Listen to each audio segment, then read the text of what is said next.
it's very rare for a synagogue to exist in any one place in Jewish history for more than a very few hundred years. For obvious reasons, there were always periods of persecution, and the Jews, having been persecuted, moved on. What's remarkable about the Ben Ezra synagogue is we are certain that there was a synagogue there from the 11th century till today, and it may even be the case that there was a synagogue on that same site 1 or 2 centuries before that. So that's unique in terms of Jewish history as a whole, in the whole world, not just in the Middle East. It's possible that after the Muslim conquest of Egypt, following the Byzantine period, we get to about the 8th or 9th century, it's possible that once the Islamic community of Egypt was established, then Jews from Eretz Israel, from the Jewish community of Palestine, or the Jewish community of Babylonia, of Iraq, made their way to Egypt and settled there. Certainly, that's the case by the 9th and 10th century. That's almost certainly the case, but I suspect even earlier than that. And then there were subsequent immigrations of Jews whenever there was persecution. When the Crusaders came and made the Latin Kingdom of Jerusalem, that was a difficult time for the Jews in the Holy Land in Palestine, and the Jews from there, Eretz Israel Jews, made their way to Egypt. Those who survived were not killed in the battles between the Crusaders and the Muslims. So they settled. Then later on, there were problems in Morocco and Tunisia, and with particularly harsh regimes, and so the Jews then came to Cairo. So there was a constant influx of Jews at various times, including into Ottoman. When the Ottoman period, 16th, 17th century, Jews came from Spain, having been expelled from Spain, and they settled in Cairo too. And then you had the 19th century, when Jews, not just from Oriental Jewish communities, but Jews from all over the world came, and because of the French and the British and the American and the German developments in Egypt, the Jews joined onto that and were involved in commerce and built a very active and lively and successful community. Ibn Ezra is a 12th century Jewish scholar, and he was very well respected in the Oriental communities, and it's possible that that's the origin. Alternatively, it's possible that it's a reference to Ezra the scribe, going back to the 4th or 5th century BCE, and there is supposedly some remnant, a scroll that is dated back to that period. So that's possibly the reason for the name, but the name is relatively recent. It's only in the last 2 or 3 centuries, 3 or 4 centuries, that is used. Prior to that, it was called Genizah Collection, the synagogue of the Palestinian Jews, because it was the Jews from Eretz Israel who settled there, Shamin bin Esham, Damascus, and the Jews of that area, with Damascus at its center, included what is today Jordan, Israel, Palestinian territory, that whole area, Lebanon. It was controlled from Damascus, and the Jews from that whole area called themselves Shamin, the Jews, the Damascus Jews. So the synagogue was called the Synagogue of the Israeli-Palestinian Jews. And 20 years ago, there was an initiative through some Jewish scholars, both in Israel and outside Israel and in America, through Canada, with the Egyptian government, Ministry of Antiquities, all got together and arranged that there would be a restoration of the synagogue. That was done with the help of the World Jewish Congress and with the financial aid of I think it was the Bronfman family in Canada, a Jewish family, and all these people got together and managed to rescue the synagogue in many ways, because it was somewhat dilapidated since most of the Jews in Egypt had gone by then, so there were very few left to look after it.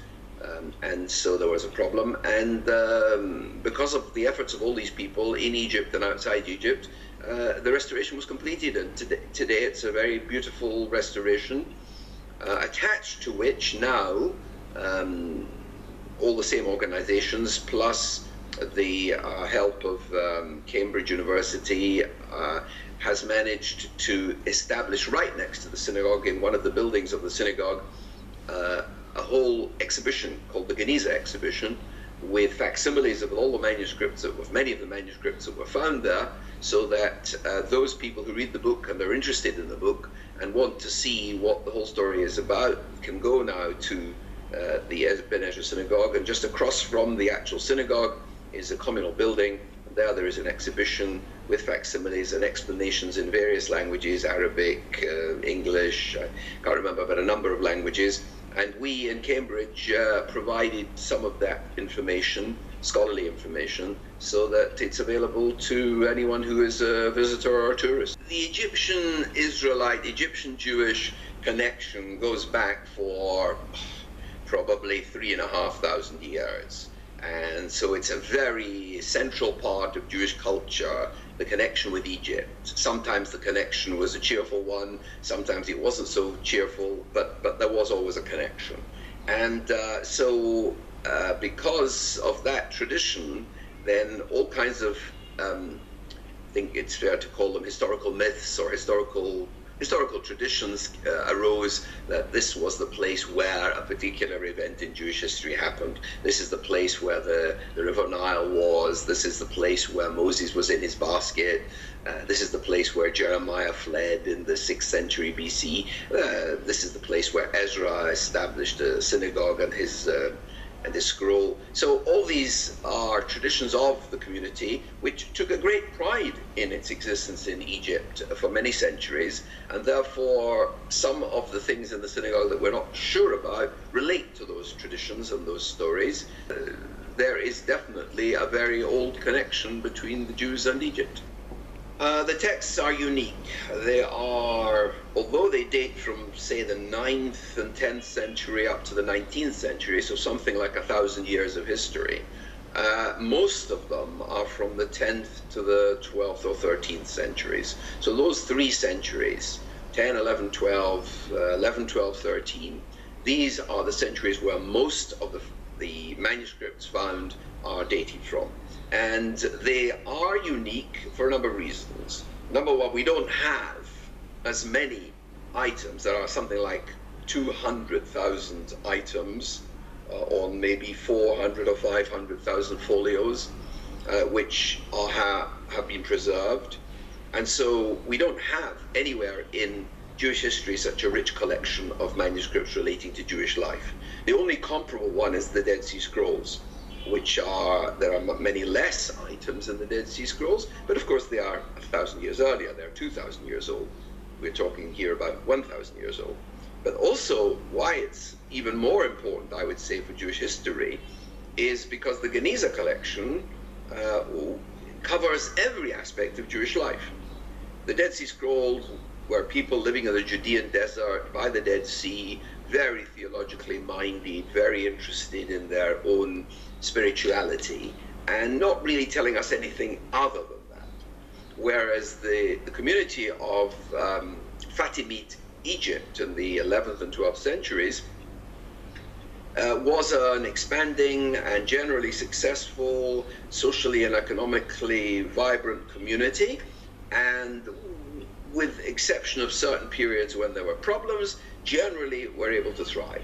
And they are able to tell us lots more things about life in general. So that's daily life, about relations between men and women and children and teachers and education, recipes about how to make good meals, but also recipes for doctors, for unwell patients, stories about their trade with as far away as India, as well as all their literature. So you have daily, mundane matters, as well as literary and spiritual and theological matters. And that combination is, at least until today, totally unique in Jewish history. But for me, it's always exciting to see two sorts of things. The historical documents that tell us about the Crusaders and the conquest of the Holy Land and the battles between the Muslims and the Christians at that time. And we have documents reporting on that, discussing that, how Jews